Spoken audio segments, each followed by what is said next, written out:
to Coffee with Pam, and I have my co-host here with me. I got Don, and today we've got Northridge Polar Bear. We've got Karen Smith Porter with.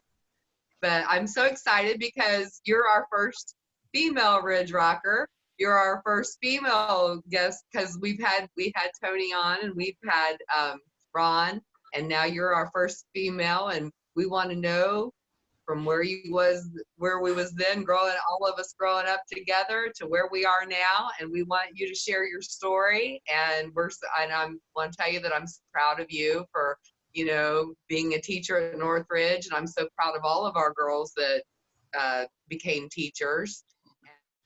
Well, first of all, thanks for having me on. It's it's pretty remarkable when you start thinking about how long we've all been friends. The fact that we're hoping to be able to pull off our 35th reunion this summer, assuming this virus lets us get together. And then when you start backing that 35 years up to some of us, sitting at the red table in Mrs. Bowman's class together in kindergarten,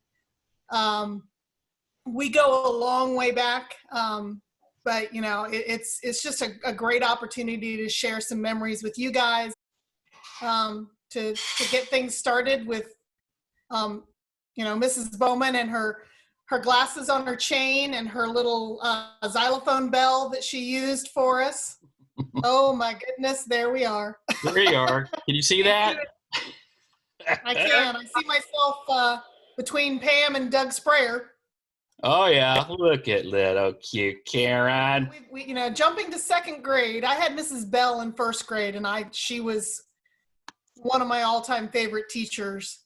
And then second grade with Mrs. Poorman, I know she was a remarkable teacher. She'd been teaching our year was her 36th year. And you guys had mentioned on the previous broadcast that was her retirement year, and when they did the article in the newspaper and all that stuff. She was very, very old-fashioned. And of all the teachers I ever had, she's probably one of the very few that I have some not so pleasant memories of. Oh. I remember that when we stood up to go anywhere, we all had to get out of our chairs on the same side, and everybody had to line up. You had to file out of your row at a certain time. And one of the things that bothered me the most, you guys, surprised you didn't mention this before, but she required everybody to use their full name. She didn't like nicknames. Really? So, I didn't know that. You had to be Donald, and you had to be Pamela, and Nick Raptosh had to be Nicholas, which is really where the nickname started to call him Nicky Joe. That's where that came from, because we decided to take Nicholas Joseph and make both of those shortened just to annoy Mrs. Poorman. Okay. Well, let's move then to maybe 5th grade. Is there happier moments here? Let me see. Okay. I had Mrs. Helton in 5th grade. Yeah. Oh, look, there's the Dorothy Hamill haircut. Oh. Cute. Yeah, Mrs. Helton was absolutely wonderful. She was one of the last teachers that ever read to us. That's special. Yeah, I remember quite a few of the books that she read out loud with us. We would have that time, and we would always have our independent reading, but then she read books to us. And oh gosh, Strawberry Girl. I remember she read Old Yeller. Just had some wonderful memories with her. Karen, so tell me of your elementary, your junior high, those years, what is one of your most favorite stories during that time?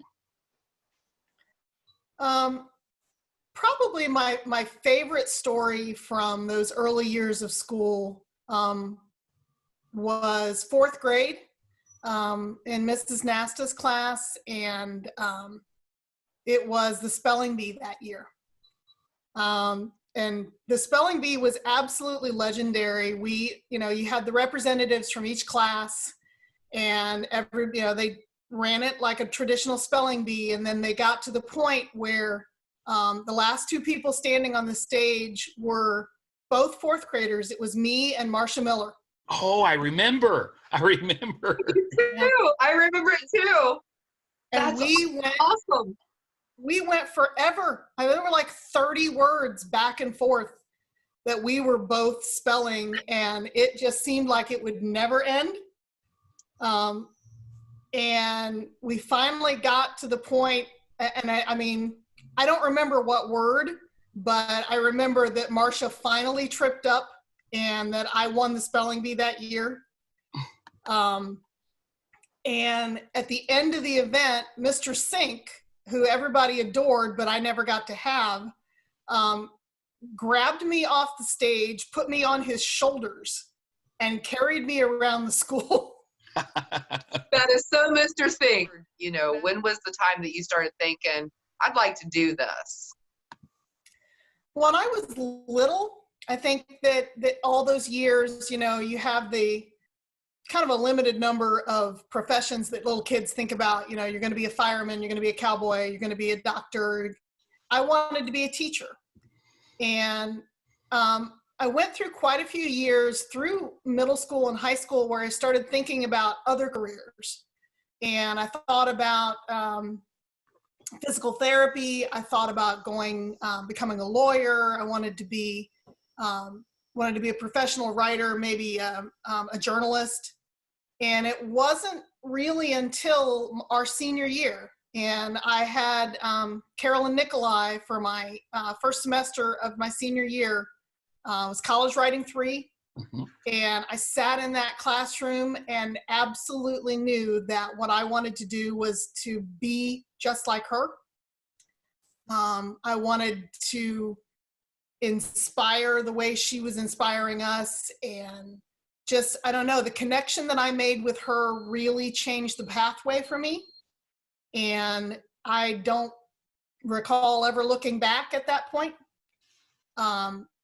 I ended up going to Wright State on a scholarship specifically for teacher education, and am in the winding up days here of my 30th year teaching in Northridge. Wow. Of course, this is a high school picture of you. This is your senior class picture. Yeah. But those were some good years.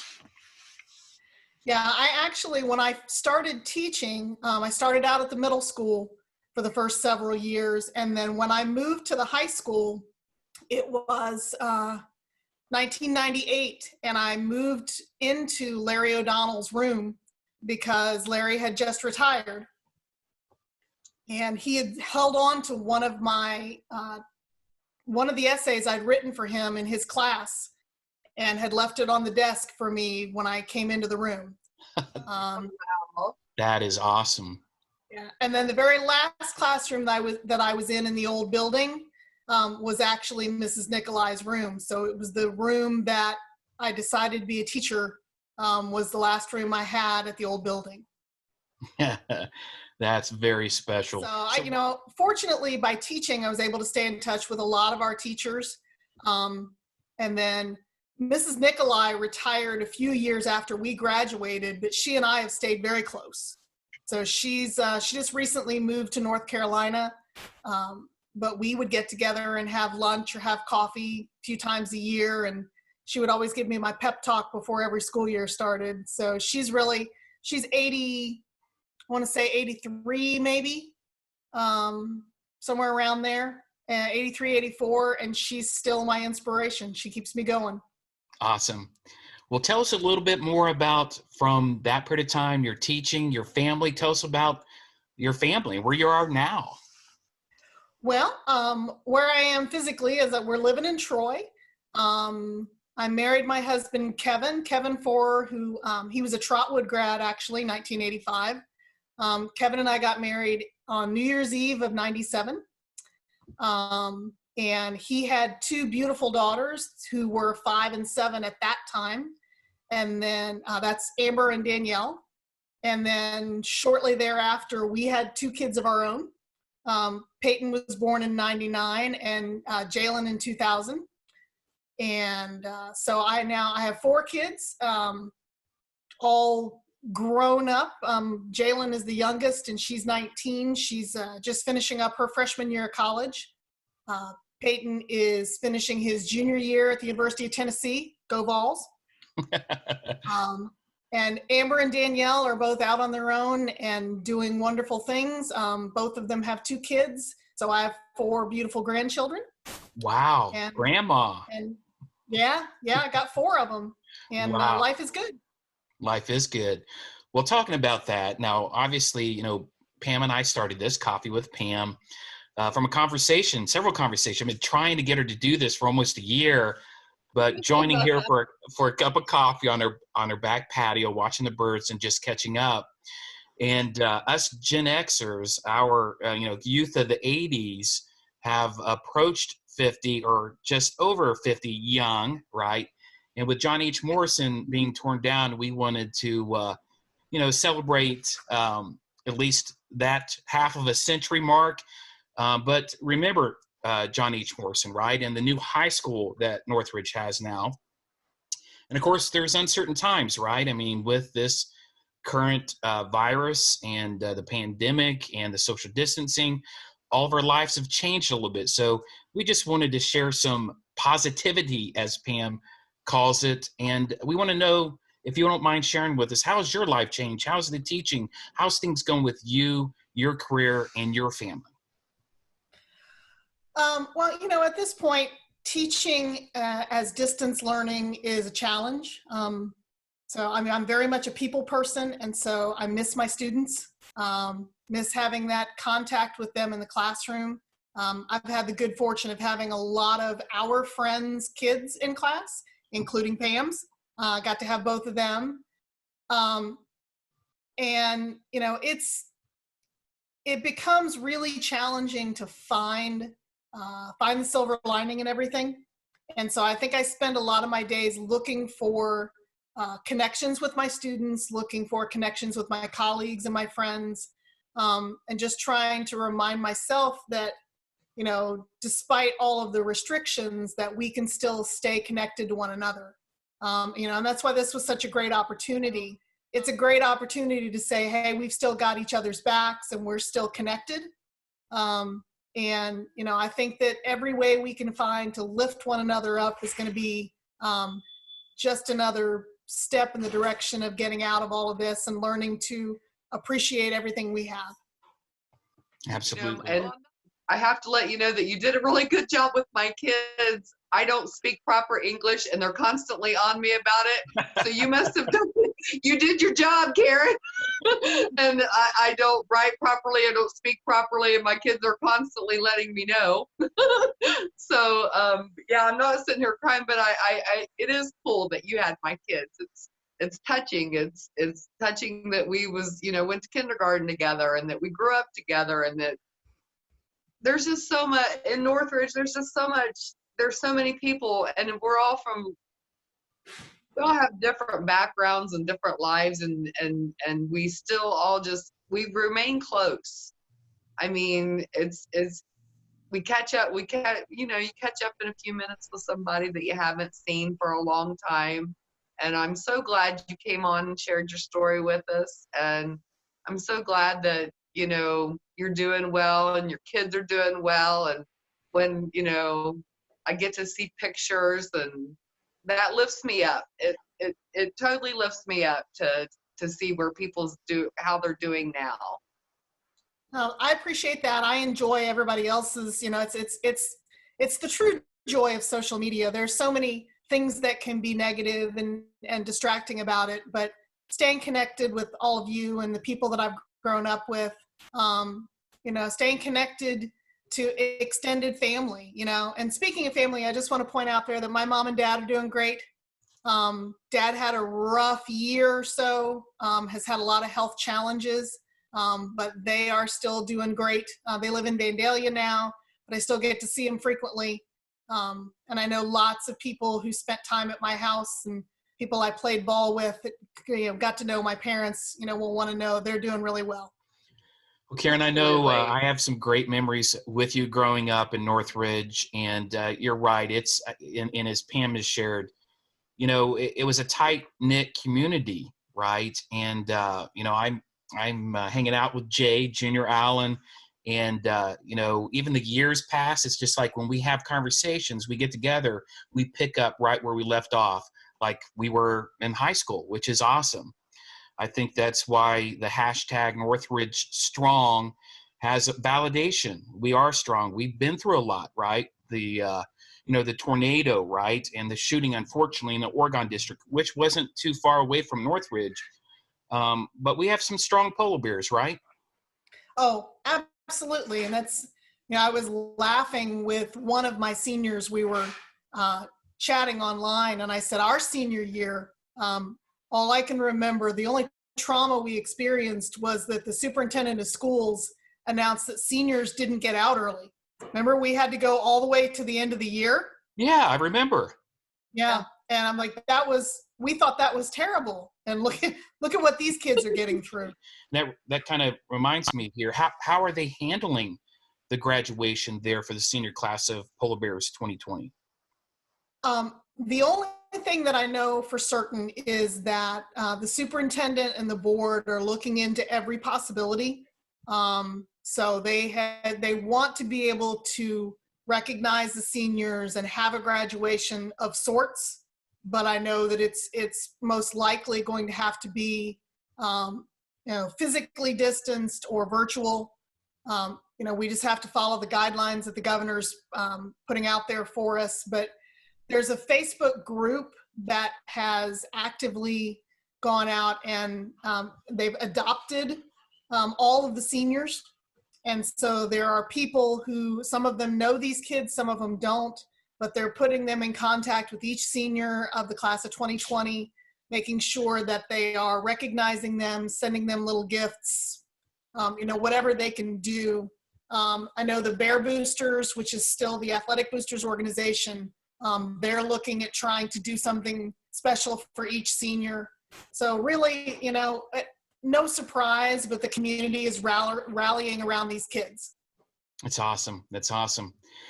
Well, thanks for having a cup of coffee with us. But before we depart, what would you like to share with all of our viewers, whether it's Northridge alumni, other teachers in Northridge, all of our family and friends that might be watching this? What would you like to share in closing?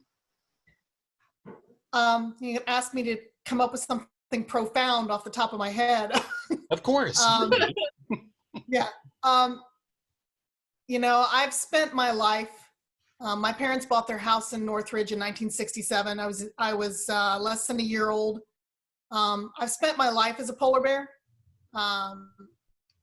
graduating in 85 and then staying in Northridge through college as, I went to Wright State, and then starting my teaching career and getting through 30 years. Polar bears are special. We are resilient, we are strong, and I have always been proud to be one. Proud to be connected to people like you guys. And I just want to say we're going to get through this and anything else that comes our way. Awesome. How about you, Pam? What do you want to close with, Polar Bear? I think today I'll close with, today's a beautiful day, and every day is what you make it, and we're going to make it through this. This too shall pass, as we always say. You and I always agree that this too shall pass, and you can make it a great day, just like you always say. That always lifts me up, lifts my spirits up, makes me feel good. Karen, I'm so glad you come on here and did this with us. And I'm just, I'm so happy to get to see you, even if it's virtually. And everybody, stay safe, stay blessed. I love you. Well, I've got to say it, right? So make it a great day, right? Because you truly have a choice. It's your attitude, your perspective. Search for the silver linings. They're there. Count every blessing and make it a great day. This is Don Martin.